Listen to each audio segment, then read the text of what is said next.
મહારાજની જય. સત્ય સનાતન સતી ધર્મની. હવે આજનું ભજન આપણે રતનબા નિર્વાણ પદને પામ્યા તે નિમિત્તેનું આજનું ભજન છે. ખરેખર નિર્વાણ પદ કોને કહેવાય? જેને સદગુરુ મહારાજના શરણે જઈ નિર્વાણ પદની પ્રાપ્તિ કરી હતી, પોતે નિર્વાણ પદને પામ્યા છે.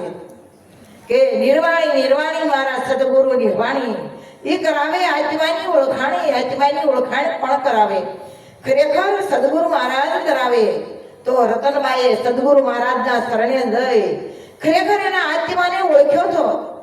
એટલે રતનબા આવ્યા નથી અને ક્યાંય ગયા નથી. એ તો શેષ છે, પણ જે સદગુરુ મહારાજના શરણે જાય એને ખબર પડે કે રતનભાઈ કઈ રીતે રતનબા છે. કારણ કે દેહ આવે દેહ જાય, આત્મા તો અજર અમર અને અવિનાશી છે. એ આત્માની ઓળખાણ જો કરી લઈએ તો આપણે પણ અજર અમર ને અવિનાશી થઈ જઈએ. તો રતનબા ક્યાં ગયા? કે એના મૂળ ઘરે ગયા. હમણે બેને કીધું હતું કે ઘર છોડવું કેટલું મુશ્કેલી છે, પણ કોઈ ભ્રમણ ન કરી. પણ કારણ કે આ તો આપણું ઘર નથી, આપણે તો મુસાફરી કરવા આવ્યા છીએ. આમ પંછી પરદેશ મુસાફિર આયે એરે સેલાની, રહેવું તમારી આ નગરીમાં જબલગ હે દાના પાણી. જ્યાં સુધી અંતર હોય ત્યાં સુધી અહીંયા રહેવાય છે. અંતર પૂરા થઈ જાય ત્યાં પછી કોઈ ઘડીએ ઊભું રહેતું નથી. આ તો ઋણાના બંધે સૌ ભેગા થયા છે અને ઋણાના બંધમાંથી મુક્ત થઈ જાય એટલે કોઈ ઘડીએ ઊભું રહેતું નથી. તો રતનબા આવ્યા નથી ને ગયા નથી. જેમ પાણી પારો ઓગળે થઈ ગયું પાણી, અમરની મૂર્તિ અમરમાં સમાણી. રતનબા એક અમરની મૂર્તિ હતા. ગુરુ મહારાજના શરણે જઈને અમર પદને મેળવ્યું હતું, અમર પદની પ્રાપ્તિ કરી હતી. એ અમરની મૂર્તિ આજે અમરમાં સમાઈ ગયા છે, અમર થઈ ગયા છે. પણ એની ખબર સંતોના શરણે જાય તે ખબર પડે. એટલે કીધું માનવ સમાગમ સંતનો કોટી કર્મોને બાળે, મોહ બંધનથી મુક્ત કરી ભવસાગરમાં તારે. હે માનવ, આ સમાગમ સંતનો છે. જો સમાગમ સંતનો મળી જાય તો કોટી કર્મને બાળી અને ભસ્મ કરી નાખે. કોટી કર્મ મળી જાય પછી એને કોઈ પુણ્ય કે પાપ રહેતું નથી. એટલે કીધું માનવ સમાગમ સંતનો કોટી કર્મને બાળે, મોહ બંધનથી મુક્ત કરી. એ મોહના બંધનમાંથી મુક્ત થઈ ગયા છે. કારણ કે એને કોઈ મોહ હતો નહીં. ગુરુ મહારાજના પ્રત્યે એટલી લાગણી હતી, એટલી ભાવના હતી. ગોકુળ નગરમાં રહેતા, એમની રચનામાં રહેતા ત્યારે અને કેટલી વાર ગુરુ મહારાજને એના ઘરે બોલાવતા, ભજન સત્સંગ કરાવતા અને વારે વારે ગુરુ મહારાજને બોલાવીને આનંદ કરતા.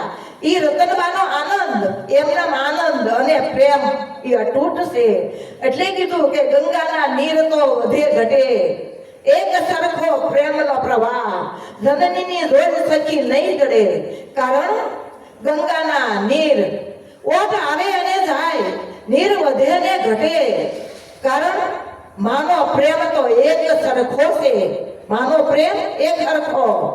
બાળક ઉપર જ્યાં સુધી બાળક ઘરે દીકરો ઘરે આવે નહીં ત્યાં સુધી માને ભૂખ થાય નહીં, નિરાતે ઊંઘે નહીં. ઈ માનો પ્રેમ.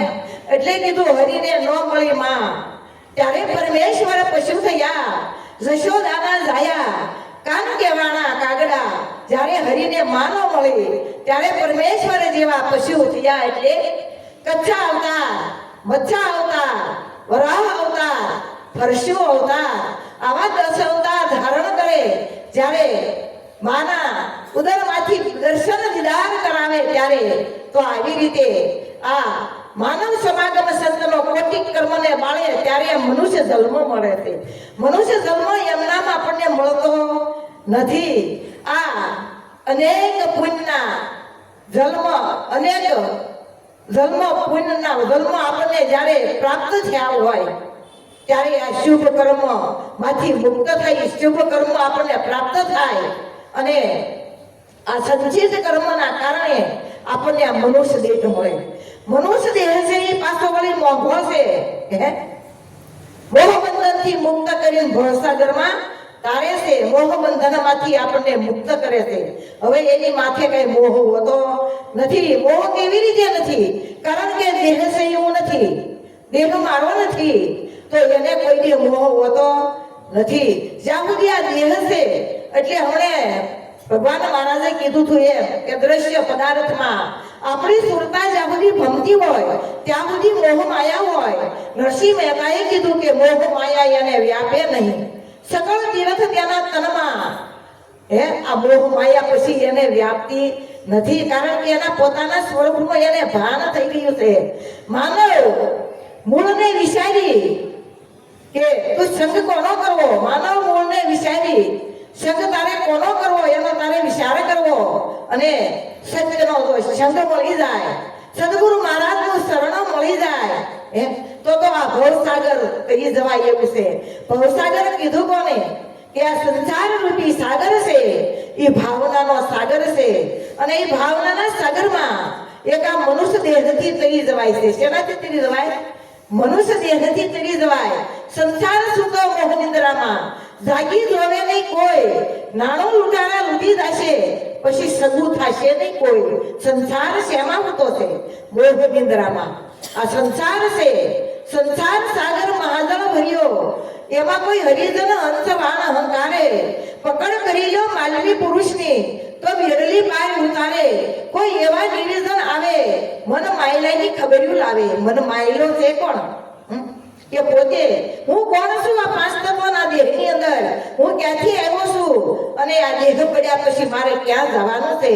એની ગુરુ મહારાજના શરણે જઈ આ રતનબાઈએ સરનામું મેળવી લીધું હતું. શું કર્યું હતું? સરનામું મેળવી લીધું હતું એના ઘરનું. આ આપણું ઘર નથી. આપણા ઘરે જવું હોય તો આપણે સરનામું જોઈએ. અહીંયા વલ્લભભાઈ ઘરે આવ્યા તો આ બધાને સરનામું હોય તો અહીંયા પહોંચી શકાય, નકર આવી શકાતું નથી. એમ આપણા મૂળ મુકામે જવું હોય ને તો આપણું સરનામું જોઈએ કે ન જોઈએ? સરનામું ક્યાં છે? સરનામું સદગુરુ મહારાજના શરણે સરનામું મેળવી અને આપણે આ નિર્વાણ પદને પામી જવાય એવું છે. પોતાના નિજ સ્વરૂપને પામી જવાય એવું છે. એટલા માટે કીધું માનવ મોતને યાદ કરી લે, છેવટ સગું નથી કોઈ. ઊહ કરતા ઉપાડી જશે અને ટગર ટગર લેશે સૌ ધોઈ. એ માનવ એક દિવસ આ મનુષ્ય દેહથી કોઈ કશું નથી અને કોઈ રહેવાનું નથી. એટલે કીધું માનવ મોતને યાદ કરી લે, છેવટે સગું નથી કોઈ. કોઈ કોઈનું કોઈ હગું નથી. ગમે એટલા વિકળાયનો ભાવ હોય તોય કોઈ કોઈને કોઈ રોકી હકે એવું નથી, કારણ કે રોકાય એવું જ નથી. એનું સરનામું, એનું આ ઘરે રહેવાનું હતું. ટિકિટ કપાવીને આવ્યા હતા અને એને વાયદો પૂરો થઈ ગયો હોય એટલે જવું પડે. આપણે મુસાફરી કરવા ગયા હોય, મહિનો, 2 મહિના, 4 મહિના, 6 મહિના આપણો સમય પૂરો થઈ જાય એટલે આપણા ઘરે આપણે પાછું આવવું પડે. પણ આપણા ઘરનું સરનામું છે કે શૂન્ય પૃથ્વી, શૂન્ય આકાશા, શૂન્ય સંતન કી સાયા. આ તન છૂટે મન કહા ગયા, નિજ કહા સમાયા. આ તન છૂટે તો મન ક્યાં ગયું અને નિજ ક્યાં સમાણા? તે કીધું કે જહાથી ઉપન્યા વહા સમાયા. શૂન્ય રૂપ નિર્બાની, જ્યાંથી આવ્યા ત્યાં જવાનું છે.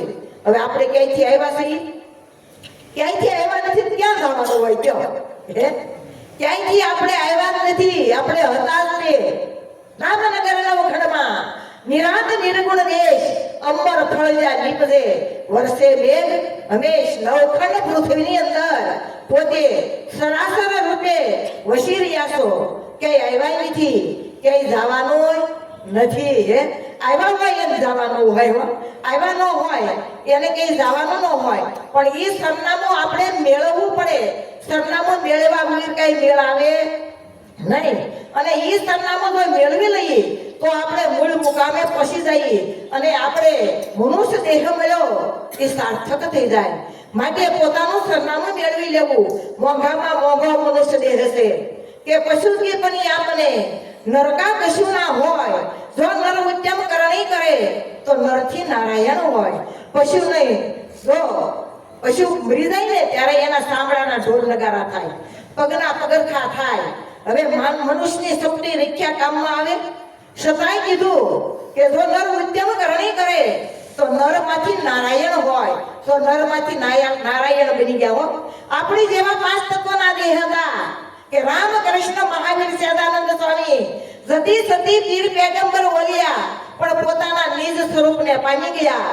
એટલે પોતાના સ્વરૂપને પામી પોતાના નિજ ઘરની પ્રાપ્તિ કરી ગયા. નગર કાંઈ એમ નામ થાય એવું નથી. પોતાના સ્વરૂપને જાણવું પડે. સદાનંદ સ્વામી ભગવાન બધાય આપણે ઓળખી. 500 પરમહંસની સભા ભરીને બેઠા હતા અને પડકાર કર્યો, હે પરમહંસો, આમાં જ્ઞાની કોણ અને અજ્ઞાની કોણ? ત્યારે પરમહંસો કહે છે કે અમારે મહારાજ શ્રીના મુખેથી આ વાતને જાણવી છે, સાંભળવી છે. ત્યારે મહારાજ શ્રી સ્વામિનારાયણ ભગવાન એના પોતાના સ્વમુખે બોલ્યા છે કે જે પોતે પોતાને જાણે છે એ મોટામાં મોટો જ્ઞાની છે. પોતે પોતાને જાણતો નથી એ મોટામાં મોટો અજ્ઞાની છે. જાણે છે એ મોટામાં મોટો જ્ઞાની છે. તો આપણે પોતે પોતાને જાણીએ છીએ કે નહીં? જો જાણીએ તો મોટામાં મોટા જ્ઞાની. અમારે રતનબા એની પોતાને જાણી અને જ્ઞાન સ્વરૂપ મેળવી ગયા હતા. એટલે કીધું પોતે પોતાને જાણે છે એ મોટામાં મોટો જ્ઞાની છે અને પોતે પોતાને જાણતા નથી એ મોટામાં મોટો અજ્ઞાની છે. એટલે મીરાબાઈએ કીધું પણ આત્માને ઓળખ્યા વિના લક્ષ 84 ફેરા નહીં મટે. ભ્રમણાને ભાગ્યા વિના ભવના ફેરા નહીં ટળે. હવે જ્યાં સુધી આપણે આત્માને ઓળખ્યો નથી, કારણ એ આત્મા આપણી ભેગો છે કે નથી? આત્મા આપણી ભેગો છે છતાંય આપણે આત્માને ઓળખતા નથી. આત્મા કહેવાય કોને? હમણે મહારાજે કીધું કે આત્મ સૌ કોઈ કહેશે, પ્રમાણ વગરની વાત ખોટી. આપ સ્વરૂપને જાણ્યા વિના વાતો કરે મોટી મોટી મારા સંતો ભાઈ. આ તો મનની ભૂલો છે મોટી મોટી. પોતાના સ્વરૂપને જાણવું પડે. જ્યાં સુધી આપ સ્વરૂપને જાણ્યું નથી ત્યાં સુધી ગમે એટલી મોટી મોટી વાતો કરતા હોય તો આ બધી ખોટી સંતોએ કીધી છે. એટલે સ્વામિનારાયણ ભગવાને શિક્ષાપત્રીની અંદર પણ કીધું છે, જીવ ઈશ્વર અને માયાનો ભેદ રૂઢી રીતે જાણવો. જીવ ઈશ્વર, માયા, બ્રહ્મ અને પરિબ્રહ્મ આ 5 વસ્તુઓ ભેદ છે. એનો ભેદ જો જાણે તો અક્ષરધામમાં જવાય. આપણે કહીએ કે અમારા દાદા કે અમારા બા અક્ષરધામ પામ્યા છે, અક્ષરવાસી ત્યાં છે. પણ એનો ભેદ જેને જાણ્યો હોય તો અક્ષરધામમાં જવાય. ત્યાં સુધી જવાતું નથી. તો અક્ષરધામ કહેવાય કોને? તો અક્ષરધામનો ભેદ આ ક્યારે જણાય? કોઈ સદગુરુના શરણે જાય ત્યારે ખબર પડે, ત્યારે આ ભેદ સમજાય છે. ત્યાં સુધી આ ભેદ સમજાતો નથી. એટલે કીધું તું લઈ લે સ્થાન સદગુરુથી. એનો ભેદ સ્થાનો છે. ગુરુ મહારાજના શરણે જઈ એક સ્થાન લેવાની છે. ગંગા સતીએ કીધું કે સ્થાનમાં સ્થાન એક ગુરુજીની કહું પાનબાઈ. સ્થાનમાં એક સ્થાન છે. ગંગા સતીએ પાછું એક ભજનની અંદર કીધું કે વીજળીના ચમકારે મોતીડા પરોવો પાનબાઈ. નહીતર સ્થાનક અંધારા થશે, જોત જોતામાં દિવસો વયા જશે પાનબાઈ. 21,700 કાળ થશે. કારણ 24 કલાકના 21,700 શ્વાસા છે. જોત જોતામાં દિવસો વયા જશે. પસાર પણહોન 70 ને 80 90 વર્ષ વયા જાય. જોતામાં દિવસો વયા જાય છે પાનબાઈ. 21,700 કાળ થશે. 21,700 શ્વાસા 24 કલાકના છે. કાળ મહારાજા થપાટું દઈ રહ્યો છે, ક્યારે કોળિયો કરી જશે એ કઈ નક્કી નથી. માટે પરમાત્માનું ભજન કરી લીધા જેવું છે. માનવને આ પરમાત્માનું જો ભજન કરી લેવું તો આ પરમાત્માનું ભજન કર્યા સિવાય માનવ આ દેહ મળ્યો એ સાર્થક થાય એવું નથી. કે મનુષ્ય બધાય મનુષ્ય કરે પણ ખરેખર માનવ કહેવાય કોને એની આપણને ખબર ન હોય. પણ ગુરુ મહારાજના શરણે જઈ મનુષ્ય દેહ મળ્યો તો સાર્થક કરી લેવાની જરૂર છે.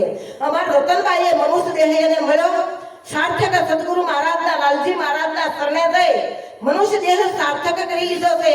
એ હવે આવ્યા નથી અને ગયા નથી, આપણા વચ્ચે છે. આપણે સદગુરુ મહારાજના શરણે ગયા એને બધાને ખબર છે. હો રતનબા છે નહીં આપણી વચ્ચે છે, આપણી નજર સમક્ષ છે. પણ એની ઓળખાણી ક્યારે થાય? કોઈ એવા સંતોના શરણે સદગુરુ મહારાજના શરણે જઈ તઈ થાય તો કોઈ એવા સદગુરુ મહારાજના શરણે જઈ પોતાના સ્વરૂપનું ભાન કરી પોતાની ઓળખાણ કરી લેવી ત્યાં સુધી આ ઓળખાણ થતી નથી. સદગુરુ મહારાજ